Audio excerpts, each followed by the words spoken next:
नमस्कार दोस्तों। कर्मोदय एकेडमी के यूट्यूब चैनल पर आप सभी का हार्दिक स्वागत है।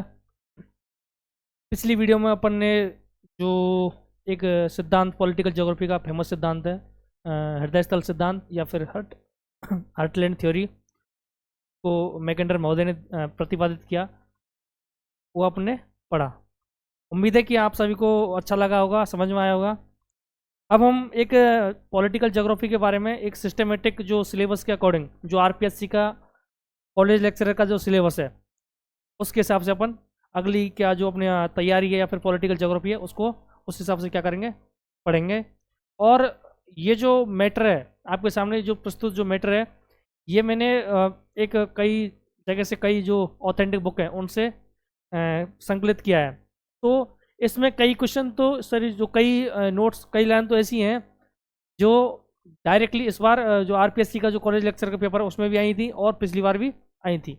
हर कोई पीडीएफ, जो हर कोई फाइल है मेरे द्वारा जो प्रस्तुत की जा रही है आपके सामने, इसमें से हर फाइल में 2 या 3 क्वेश्चन आपको लगभग मिल ही जाएंगे। तो चलिए शुरू करते हैं। सबसे पहले कि पॉलिटिकल ज्योग्राफी होता क्या है। सबसे पहले पॉलिटिकल ज्योग्राफी होता क्या है। तो पॉलिटिकल ज्योग्राफी एक ऐसा विषय है जिसमें जो अर्थ के ऊपर जो भी पॉलिटिक्स या फिर पॉलिटिकल साइंस से जो भी रिलेटेड जो उपक्रम है या संस्था है या फिर जो भी गतिविधि होती है अर्थ के ऊपर, जो पॉलिटी से रिलेटेड जो भी गतिविधि होती है वो क्या है, पॉलिटिकल साइंस है, सॉरी पॉलिटिकल ज्योग्राफी है। तो मैंने आपको पिछली क्लास में बताया था कि पॉलिटिकल ज्योग्राफी के जनक कौन है, उनके बारे में बताया, जो रेडजेल महोदय हैं, और उनकी जो बुक है पॉलिटिकल ज्योग्राफी, उसके बारे में मैंने आपको बताया था। आज हम देखते हैं कि एक बार दोबारा देख लेते हैं कि पॉलिटिकल ज्योग्राफी के जो जनक हैं वो कौन बताए थे मैंने, फ्रेडरिक रेडजेल। और उनकी जो बुक है वो जर्मन लैंग्वेज की बुक है। डायरेक्टली आजकल एक ट्रेंड बन गया है कि डायरेक्टली जो ओरिजिनल नाम है बुक्स का वो पूछने लग गया है। तो इनकी जो बुक है उसका नाम है पॉलिटिकल ज्योग्राफी। इसकी स्पेलिंग देख लेने एक बार, POLITICHE। ये जर्मन क्या है, जर्मन नेम है। आजकल डायरेक्टली ये पूछने लग गया है वो, तो इसको बोलते हैं पॉलिटिकल ज्योग्राफी। इस बुक को इन्होंने लिखा था और ये कहाँ के हैं, जर्मनी के विद्वान हैं। ठीक है, अब आगे इन्होंने क्या परिभाषा दी है, जो पॉलिटिकल ज्योग्राफी से जो फर्स्ट चैप्टर है वो यही है। अब देखो इसकी इनकी परिभाषा क्या है।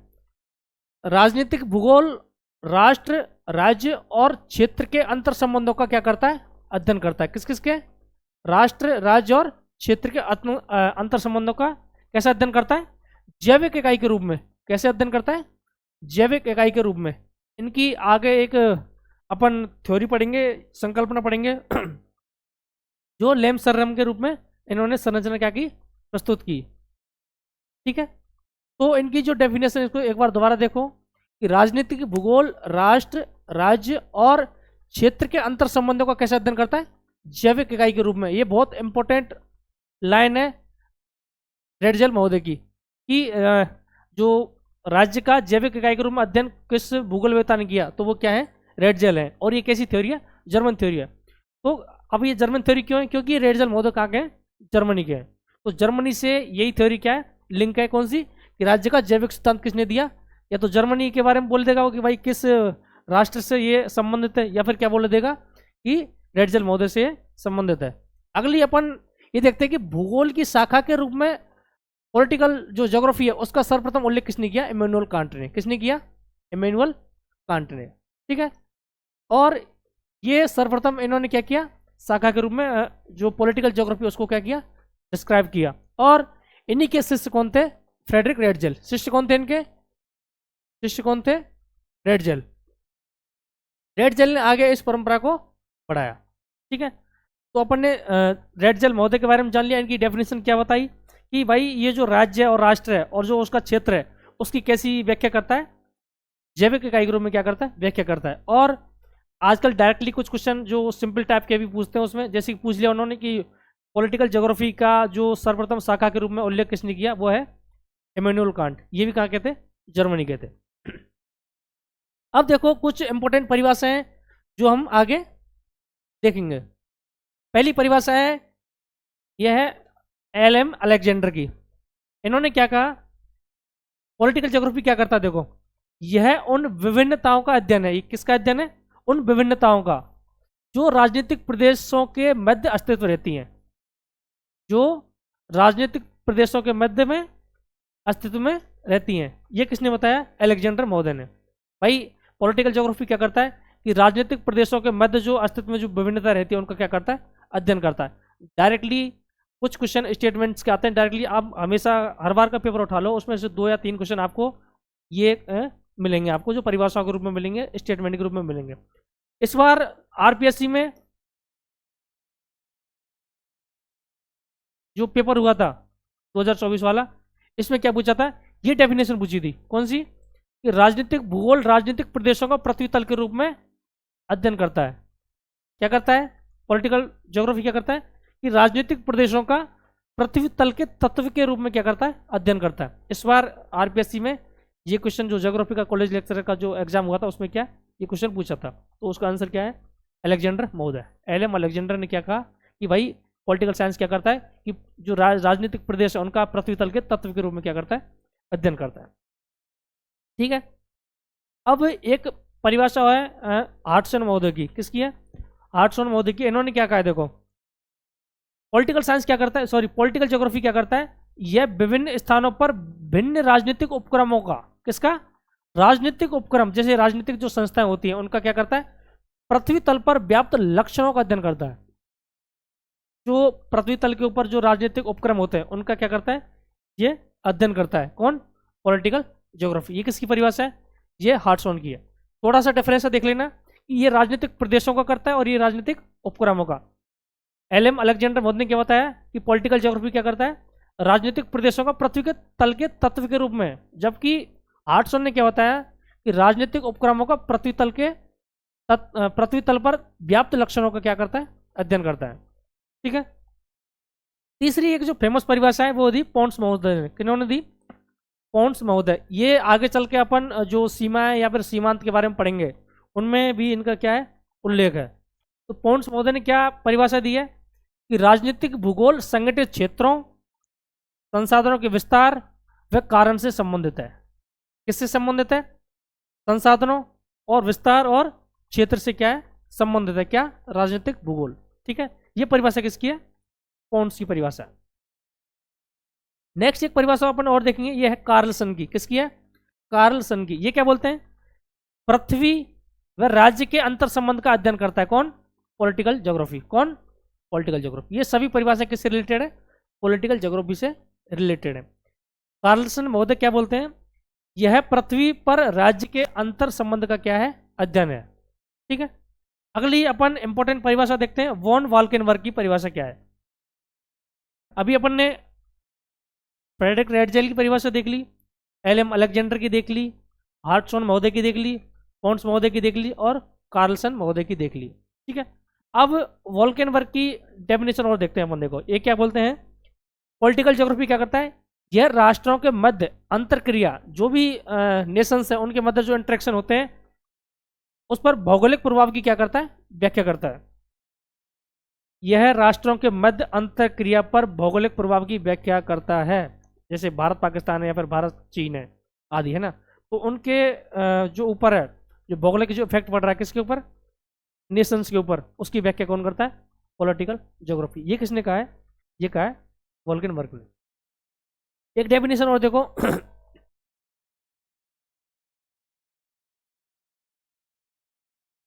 ये डेफिनेशन है रिचर्ड मूर की। किसकी है? रिचर्ड मूर। इन्होंने क्या कहा है? पॉलिटिकल ज्योग्राफी यह राजनीतिक एवं भौगोलिक घटनाओं या तथ्यों के मध्य क्या है? स्थानिक अंतक्रिया से क्या है? संबंधित है। स्थानिक को इंग्लिश में क्या बोलते हैं? स्पेशियल। क्या बोलते हैं? स्पेशियल। पॉलिटिकल ज्योग्राफी क्या करता है? यह राजनीतिक एवं भौगोलिक घटनाओं या तथ्यों के मध्य स्थानिक अंतक्रिया से क्या है? संबंधित है। ये किन्होंने कहा? ये कहा रिचर्ड मूर साहब ने। किसने कहा?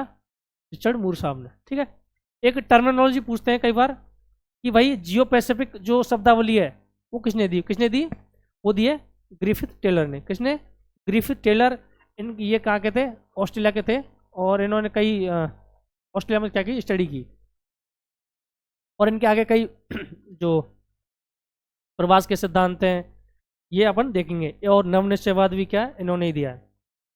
अब देखो अगला जो टॉपिक है इसमें वो है, ये परिभाषा अपन ने देख ली। ये जो 7-8 परिभाषा है इनमें से कोई ना कोई एक परिभाषा एग्जाम में लगभग पूछता है। ठीक है, पॉलिटिकल ज्योग्राफी, कल्चरल ज्योग्राफी, ये जो जो टॉपिक है इनमें से हमेशा एक न एक परिभाषा आती है। नेक्स्ट देखो कि भाई पॉलिटिकल ज्योग्राफी का क्षेत्र क्या है। अपन जो डेफिनेशन जो पढ़ रहे हैं इससे अपन को इतना पता चल जाएगा कि पॉलिटिकल ज्योग्राफी किस चीज़ की बात करता है। ऐसे ही अपन ये संक्षिप्त रूप में देखते हैं एक बार कि भाई एक तो ये क्या है, मानव भूगोल की क्या है, एक शाखा है। किसकी शाखा है? पॉलिटिकल ज्योग्राफी मानव भूगोल की क्या है, शाखा है। और क्या बोलता है कि राज्य के 3 तत्व प्रमुख हैं। कोई भी राज्य है, राज्य बोले तो अपन यहाँ देश की बात कर रहे हैं। किसकी बात कर रहे हैं? देश की, नेशन। किसकी बात कर रहे हैं? नेशन की।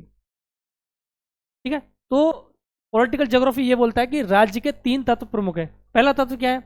पहला तत्व क्षेत्र है। भाई कोई ना कोई राज्य का क्या होगा, एक क्षेत्र होगा, और उस क्षेत्र के ऊपर क्या होंगे, मानव होंगे। क्या होंगे? मानव। ठीक है, और ये मानव किसी न किसी राजनीतिक व्यवस्था के रूप में कार्य कर रहे होंगे, या फिर इन्हीं मानव के ऊपर कोई ना कोई राजनीतिक व्यवस्था क्या होगी, कार्यरत होगी। तो राज्य के 3 तत्व हैं। पहला क्या है, कोई ना कोई क्षेत्र होगा राज्य का, उस क्षेत्र के ऊपर मानव होंगे और राजनीतिक व्यवस्था के अंदर वो क्या कार्यरत होंगे। ठीक है, ये राज्य के क्या है, 3 प्रमुख तत्व हैं, और ये तीनों तत्व मिलकर ही राज्य को क्या करते हैं, मजबूती प्रदान करते हैं। इन 3 तत्वों में अगर किसी एक तत्व में एक तत्व भी कोई कमजोर होगा तो राज्य क्या होगा, राज्य की शक्ति क्या हो जाएगी, कमजोर हो जाएगी। तो ये तीनों तत्वों का एक तरीका से संपूरक तत्व है राज्य के लिए। क्या है? संपूरक तत्व, मतलब एक के बिना दूसरे का काम नहीं चल पाएगा। तो राज्य के 3 तत्व पढ़ लिए अपन ने, परिभाषा पढ़ ली, और विषय क्षेत्र के बारे में अपन ने जान लिया। अब अपन देखते हैं कि भाई किन किन जो भूगोलवेत्ता हैं उन्होंने क्या क्या कहा है, इसके बारे में अपन बातचीत करेंगे। अब देखो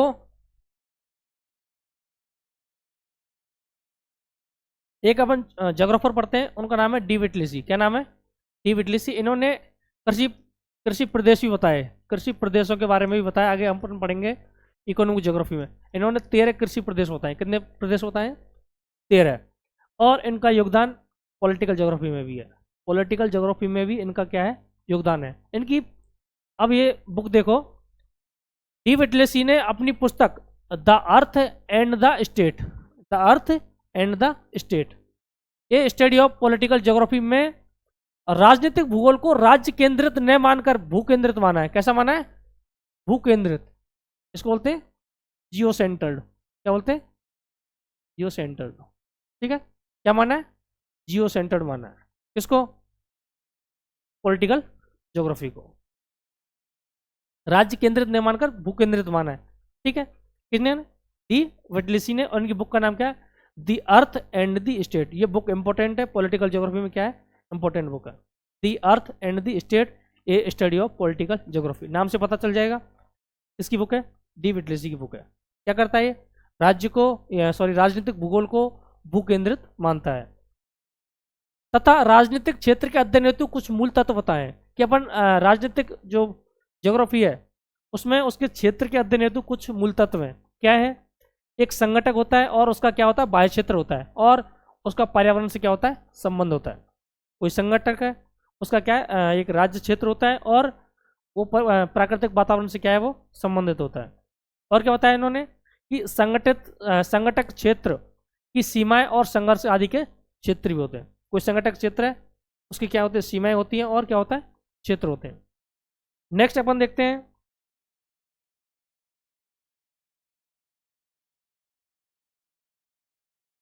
हाँ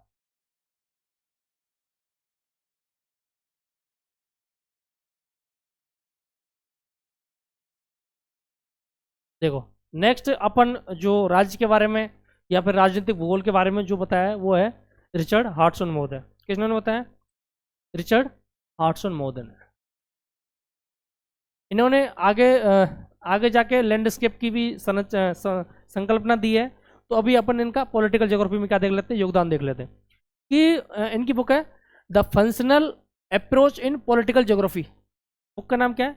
the functional approach in political geography, में इन्होंने क्या कहा, राज्य के आंतरिक और बाह्य कार्यों को क्या कहा है, राजनीतिक भूगोल का विशेष क्षेत्र होता है। कि भाई राज्य क्या क्या कार्य करता है, ये एक तो आंतरिक कार्य करता है और एक बाह्य कार्य करता है। इन दोनों कार्यों को क्या बोला है इन्होंने कि ये पॉलिटिकल ज्योग्राफी के क्या है, क्षेत्र है, ये स्कोप है पॉलिटिकल ज्योग्राफी का। एक तो राज्य आंतरिक कार्य करेगा और क्या करेगा, बाह्य कार्य करेगा। ठीक है, किन्होंने बताया, हार्टसन महोदय ने। बुक का नाम क्या है, the functional approach in political geography. Function, function बोले तो कार्य, फंक्शनल बोले तो कार्यात्मक।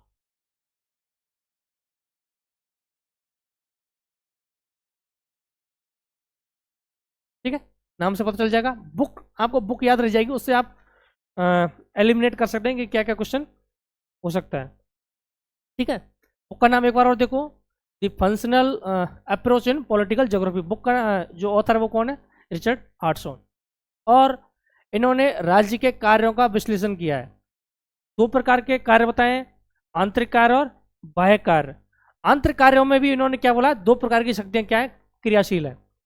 दो प्रकार के कार्य बताए, कौन कौन से, आंतरिक और बाह्य। ठीक है, और जो आंतरिक कार्य हैं उनमें दो प्रकार की क्रिया शक्तियां क्या है, क्रियाशील है। पहली शक्ति क्या है, पहली अपकेंद्रीय है और दूसरी क्या है, दो शक्तियां हैं, अपकेंद्रीय और अभिकेंद्रीय। ठीक है, इसमें आंतरिक कार्यों में। अब अपकेंद्रीय शक्तियां क्या कहती हैं, सुनो।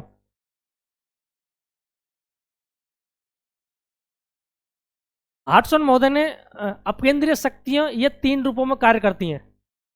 हार्टसन महोदय ने क्या कहा है कि अपकेंद्रीय शक्तियां तीन रूपों में कार्य करती हैं और इन्हें निम्नलिखित तीनों की अधिकता राज्य को निर्बल कर सकती है।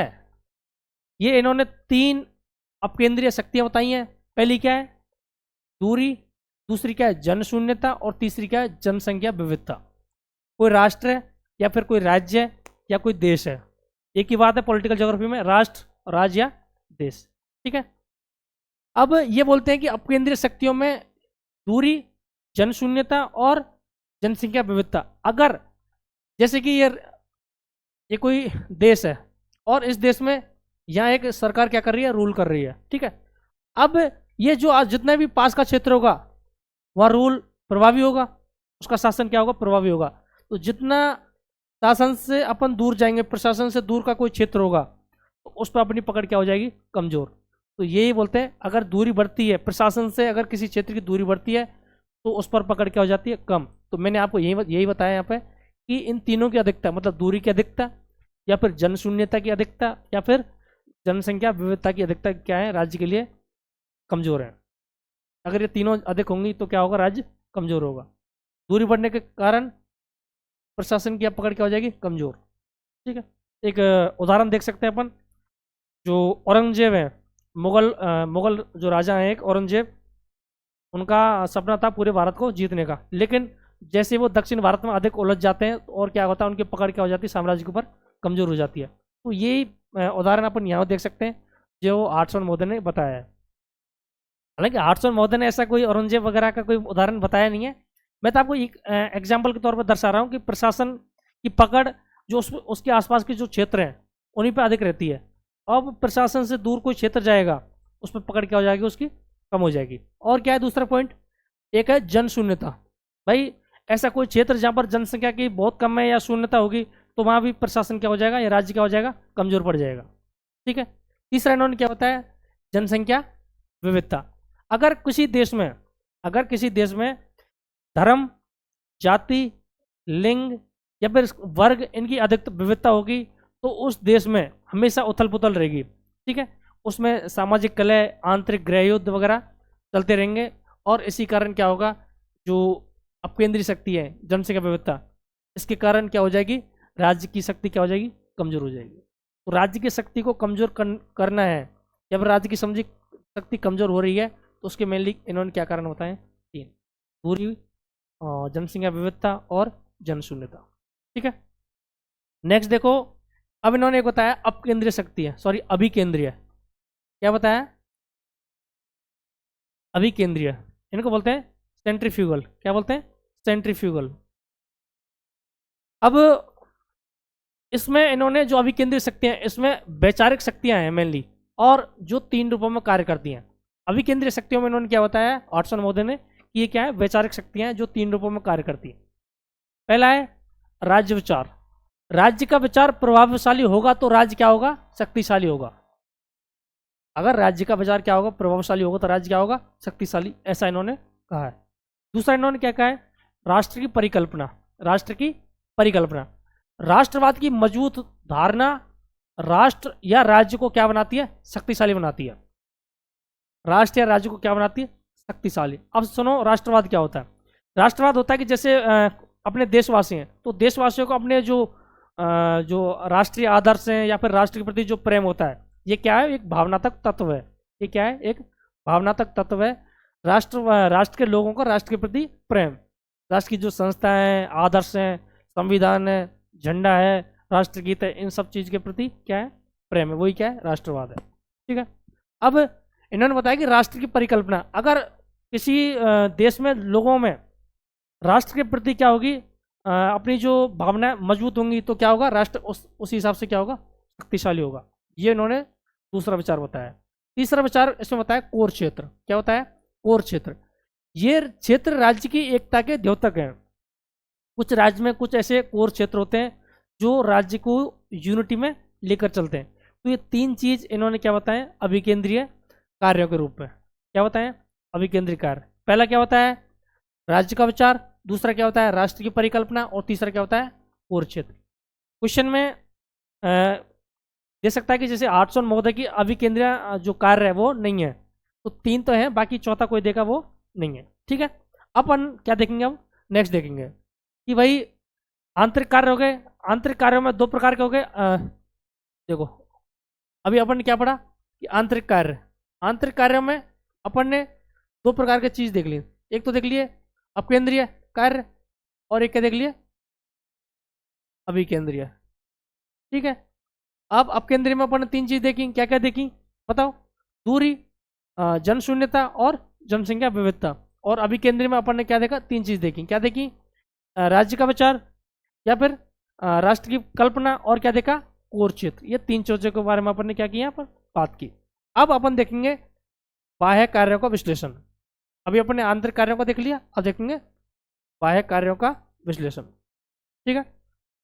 देखो इसमें हॉटसन ने अन्य राज्यों के साथ संबंधों के 4 वर्ग बताए हैं कि भाई इसमें जैसे भारत है, भारत का चीन है, या फिर भारत का जो पड़ोसी देश है वो पाकिस्तान है, या फिर अमेरिका है। कोई देश है जो एक देश का दूसरे देश के साथ 4 तरह के संबंध क्या बताए, इन्होंने बताया ये बाह्य कार्य होते हैं। पहला बताया क्षेत्रीय संबंध। पहला क्या होता है, क्षेत्रीय संबंध। जैसे कि सीमावर्ती राज्यों के साथ संबंध, ये क्या है, बाह्य कार्य है। जैसे कि भारत का पाकिस्तान के साथ, भारत का चीन के साथ, ये क्या है, क्षेत्रीय संबंध है। दूसरा क्या है, आर्थिक संबंध। एक देश का किसी अन्य देश के साथ व्यापारिक संबंध, वो क्या कहलाता है, आर्थिक संबंध। किन्होंने बताया, हॉटसन महोदय ने। 2 पढ़ लिया अपन ने, कौन कौन से, क्षेत्रीय संबंध और आर्थिक संबंध। तीसरा अपन देखेंगे राजनीतिक संबंध। तीसरा क्या देखेंगे, राजनीतिक संबंध। किसी राज्य का अन्य राज्यों पर नियंत्रण, जैसे कि उपनिवेश, ये क्या हो गया, ये हो गया राजनीतिक संबंध। ठीक है। उपनिवेश का मतलब क्या होता है, सुनो। उपनिवेश का मतलब होता है जब कोई ताकतवर देश किसी देश को अपने अंदर में कंट्रोल कर लेता है। जैसे कि ब्रिटेन का भारत क्या एक रहा है, उपनिवेश रहा है। ठीक है। और उसके ऊपर क्या करता है, राजनीतिक या फिर जो भी है आर्थिक क्या करता है, कंट्रोल करता है, वो क्या है, उपनिवेश। ठीक है। तो अपने 3 कार्य देख लिए, क्षेत्रीय संबंध, आर्थिक संबंध और राजनीतिक संबंध। और लास्ट क्या बचेंगे अपन, सामरिक संबंध। ये 4 जो बाह्य कार्य हैं किसके, हॉटसन महोदय के। कौन कौन से, सामरिक, क्षेत्रीय, आर्थिक और राजनीतिक। ठीक है। अब अपन देखते हैं नेक्स्ट। इन्होंने क्या कहा, निष्कर्षतः कह सकते हैं कि हॉटसन का जो वर्गीकरण है वो डी विटलिसी के विपरीत कैसा केंद्रित है, राज्य केंद्रित। और जबकि डी विटलिसी ने क्या कहा था कि कैसा है उनका जो वर्गीकरण, वो कैसा है, भू केंद्रित वर्गीकरण है। कैसा वर्गीकरण है, भू केंद्रित। जबकि विटलिसी ने क्या कहा है, सॉरी इसने हॉटसन महोदय ने क्या कहा है कि इनका जो वर्गीकरण वो कैसा है, राज्य केंद्रित है। कहा नहीं है, लेकिन अपन जो इनके जो विचार हैं उनके आधार पर अपन ये कहते हैं कि इनका जो वर्गीकरण वो कैसा है, राज्य केंद्रित है। अब देखते हैं अपन नेक्स्ट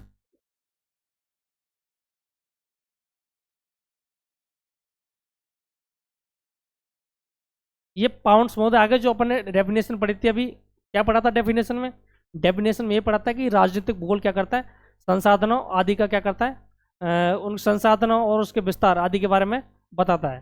ठीक है, अब पाउंड्स महोदय ने क्या बताया, उनकी जो बुक का नाम देखो पहले तो, इनकी बुक है पॉलिटिकल ज्योग्राफी। बुक का नाम क्या है? Political geography. पॉलिटिकल ज्योग्राफी के नाम से कई जो लेखक हैं, जो भूगोलवेत्ता है, वो हुए हैं। अभी अपन नीचे सभी बुकों का एक बार संकलन करेंगे कि पॉलिटिकल ज्योग्राफी से कौन कौन सी रिलेटेड बुक है। उसमें 4-5 जो भूगोलवेत्ता है उनकी सबकी बुक का नाम क्या है? पॉलिटिकल ज्योग्राफी है। तो नॉर्मन पाउंड्स ने क्या कहा है अपनी पुस्तक पॉलिटिकल ज्योग्राफी में, राजनीतिक भूगोल के विशेष क्षेत्र के अंदर कितने पक्ष होता है? 6 पक्ष होता है। कितने पक्ष होता है? 6 पक्ष होता है। हालांकि पूछने की संभावना थोड़ी कम है, क्योंकि 6 है तो इतना कोई पूछता नहीं है, कई किताबों में लिखी नहीं होती, तो जो एग्जामिनर है, जो पेपर बनाने वाला, उसका कई बार ध्यान नहीं जाता है। एक बार फिर भी देख लेते हैं अपन कि पॉलिटिकल ज्योग्राफी में राजनीतिक भूगोल के विषय के अंतर्गत 6 पक्ष होता है। अपन पढ़ क्या रहे हैं? राजनीतिक भूगोल के क्षेत्र या फिर राजनीतिक भूगोल का विषय क्षेत्र। तो पाउंड्स महोदय ने अपनी बुक पॉलिटिकल ज्योग्राफी में कितने पक्ष होता है? 6। अब 6 पक्षों में पहला पक्ष देखो कि राज्य और राष्ट्र के बीच भौगोलिक समरूपता होती है। ये इन्होंने पहला पक्ष होता है। इसका राजनीतिक भूगोल के क्षेत्र का, इसका राजनीतिक भूगोल के क्षेत्र का पहला पक्ष क्या है कि राज्य और राष्ट्र के बीच भौगोलिक समरूपता होती है। दूसरा क्या होता है कि देश के संसाधनों का आकलन बताया है कि भाई देश में संसाधन कितने हैं। और तीसरा क्या होता है कि राष्ट्र की जनसंख्या की आपसी संबंधता, भाई एक किसी देश में अगर कितनी जो पीपल्स हैं, वहाँ के सिटीजन्स हैं, उनमें आपस में कितनी क्या है? संबंधता है। ये तीसरा इन्होंने क्या होता है? पक्ष होता है। चौथा पक्ष होता है कि अन्य देशों के साथ व्यापारिक संबंध कैसे हैं, इसके बारे में बात की है। और पांचवा क्या होता है कि भाई वहाँ के जो नागरिक हैं उनका पॉलिटिकल फिलोसफी कैसी है, राजनीतिक दर्शन कैसा है। लास्ट इन्होंने क्या होता है कि देश के औपनिवेशिक संबंध कैसे हैं। तो ये 6 पक्ष हैं, हालांकि कम इम्पोर्टेंट है, लेकिन फिर भी अपन एक बार देख लेते हैं। राष्ट्र और राज्य के बीच भौगोलिक समरूपता पहला। दूसरा क्या है? देश के संसाधनों का आकलन। तीसरा, राष्ट्र की जनसंख्या की आपसी संबंधता। चौथा, अन्य देशों के साथ व्यापारिक संबंध। पांचवा, नागरिकों का राजनीतिक दर्शन। और छठवां है देश के औपनिवेशिक संबंध। ये 6 पक्ष बताए हैं किन्होंने? पाउंड्स महोदय ने, जिनकी बुक का नाम है पॉलिटिकल ज्योग्राफी। ठीक है, नेक्स्ट देखो।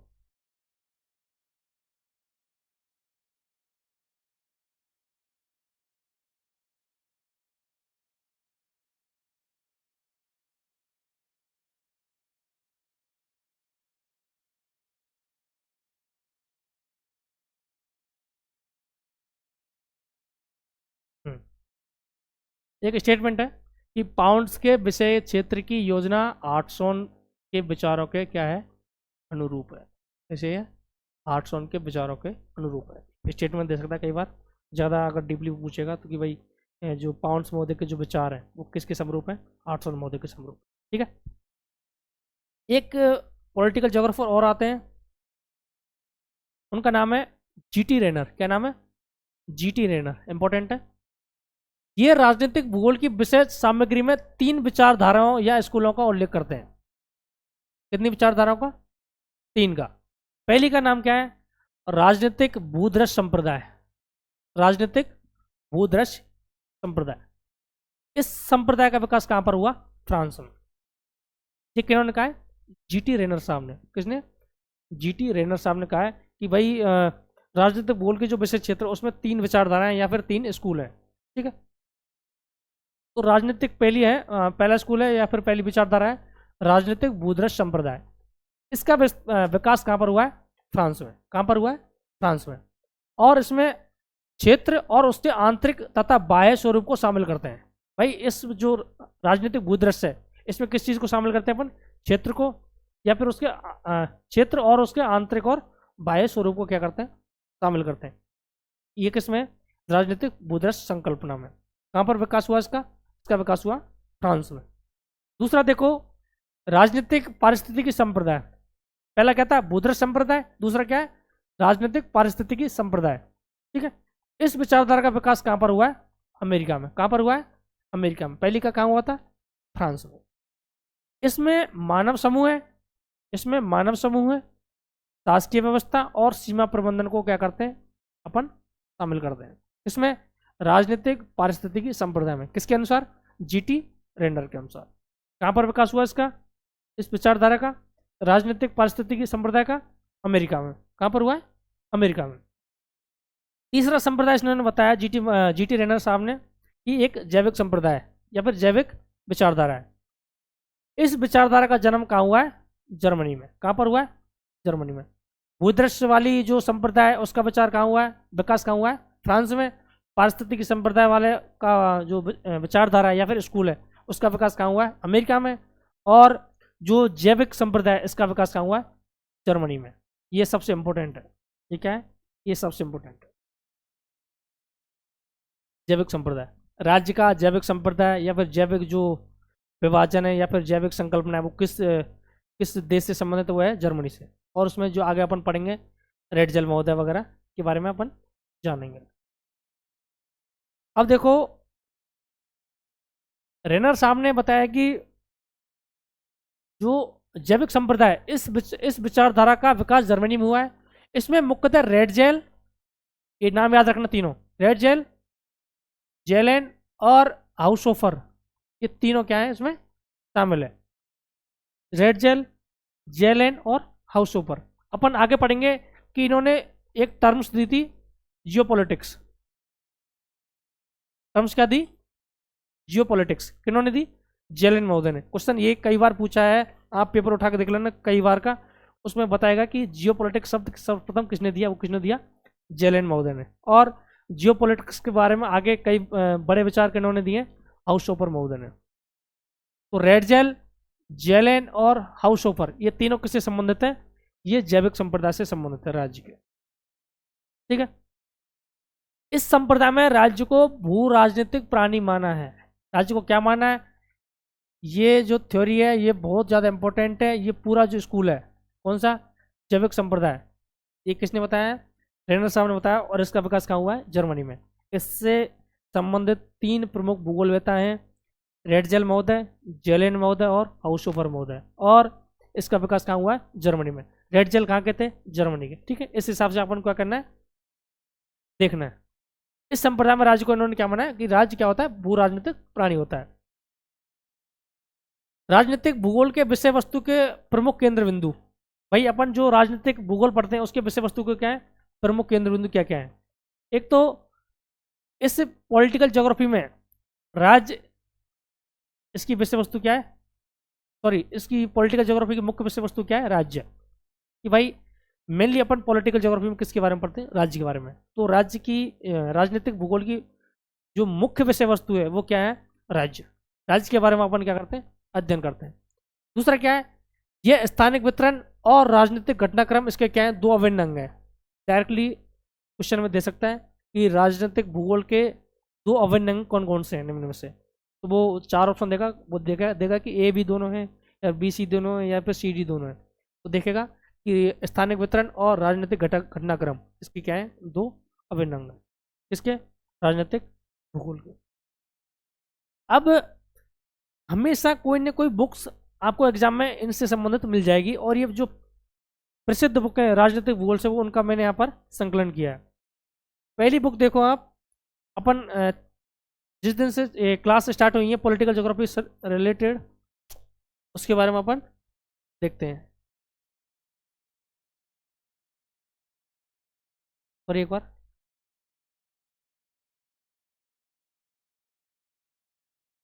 एक चीज़ और जो आपने कभी देखा होगा, सुना होगा, पढ़ा होगा, एडोल्फ हिटलर के बारे में। किसके बारे में, एडोल्फ हिटलर के बारे में। तो एडोल्फ हिटलर के जो विचार हैं, एडोल्फ हिटलर के विचारों को प्रेरणा कहाँ से मिली है, उनको प्रेरणा मिली है रेडजेल के विचारों से। कहाँ से, ये जो जियोपॉलिटिक्स के जो भी विचार है ना, रेडजेल महोदय, जेलेन महोदय और हाउसहोफर महोदय, इनके विचारों से रेडजेल सॉरी जो एडोल्फ हिटलर है जर्मनी के जो चांसलर थे, उनको क्या मिली, प्रेरणा मिली है। तो कई बार क्वेश्चन में पूछ लेता है कि एडोल्फ हिटलर के विचार किससे प्रभावित हैं। तो राज्य की जो भू राजनीतिक प्राणी की संकल्पना दी किन्होंने, जर्मनी के स्कूल ने। तो उसके बारे में काफ़ी बार क्वेश्चन आए हुए हैं।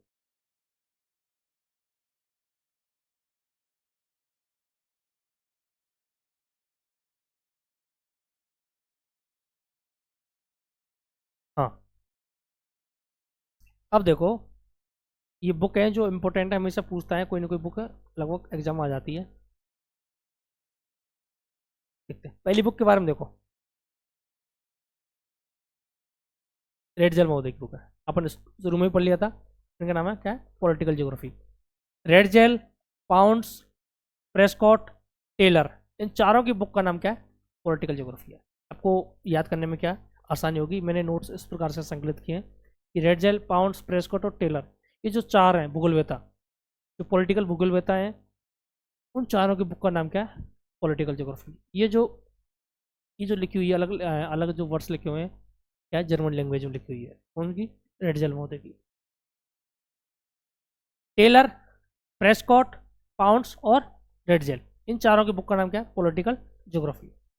नेक्स्ट देखते हैं अपन, वाल्किनबर्ग की एक बुक है, उसका नाम है एलिमेंट्स ऑफ पॉलिटिकल ज्योग्राफी। क्या नाम है, एलिमेंट्स ऑफ पॉलिटिकल ज्योग्राफी।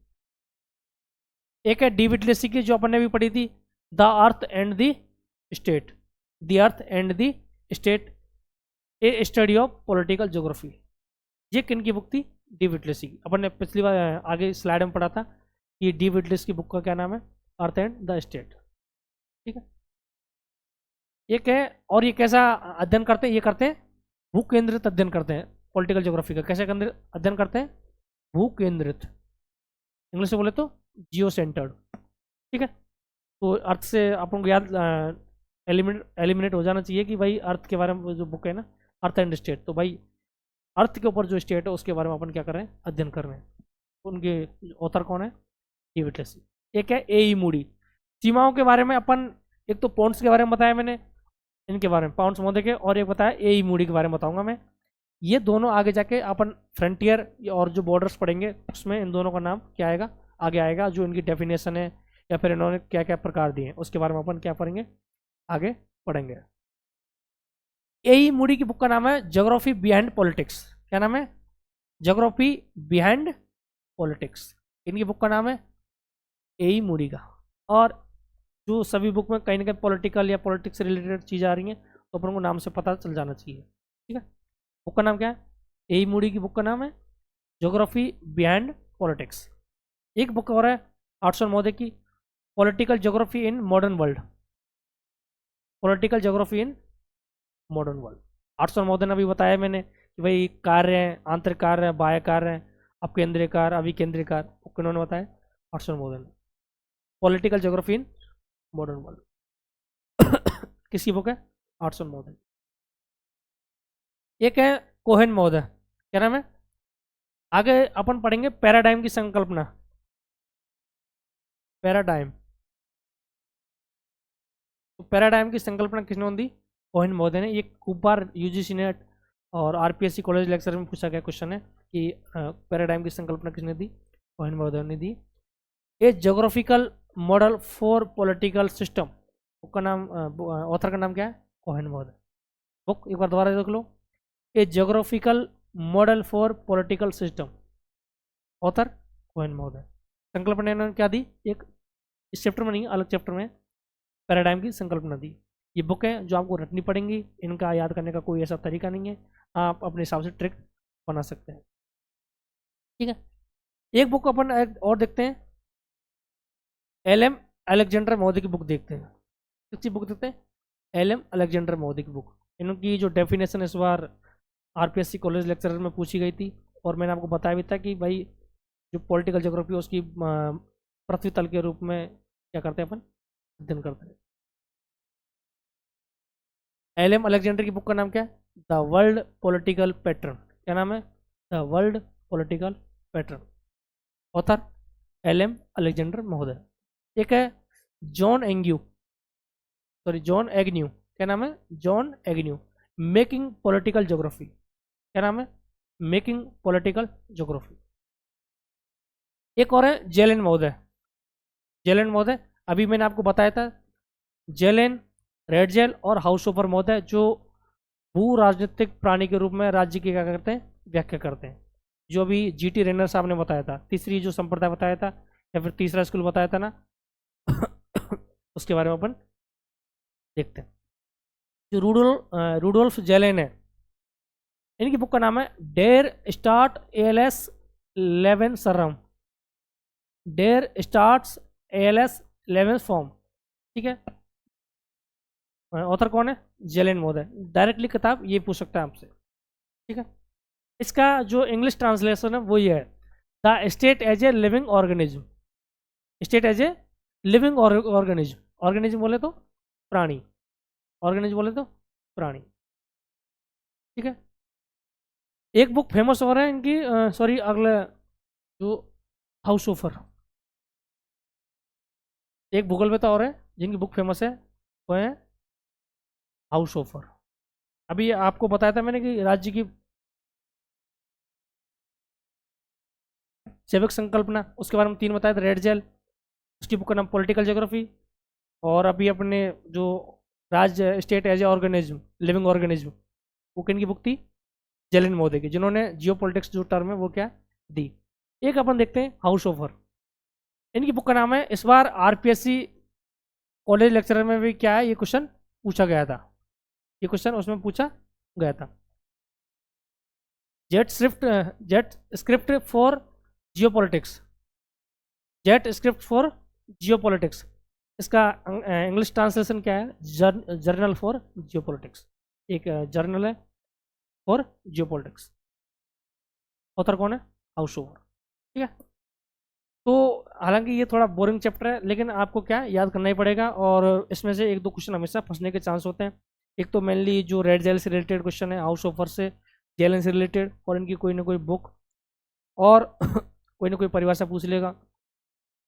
और कई बार अपन को आजकल जैसे 8-10 जियोग्राफर्स के नाम दे देगा, 8-10 तो नहीं देगा, 5-6 दे देगा। इनमें से बोलेगा कि पॉलिटिकल जियोग्राफर्स का नाम छांटिए, तो अपन डी विटलेस सी का नाम देख के अपन क्या सोच लेते हैं कि भाई ये तो एग्रीकल्चर से रिलेटेड है, पर ऐसा नहीं है, ये पॉलिटिकल साइंस से भी क्या है, सॉरी पॉलिटिकल जियोग्राफी से भी क्या है, रिलेटेड है।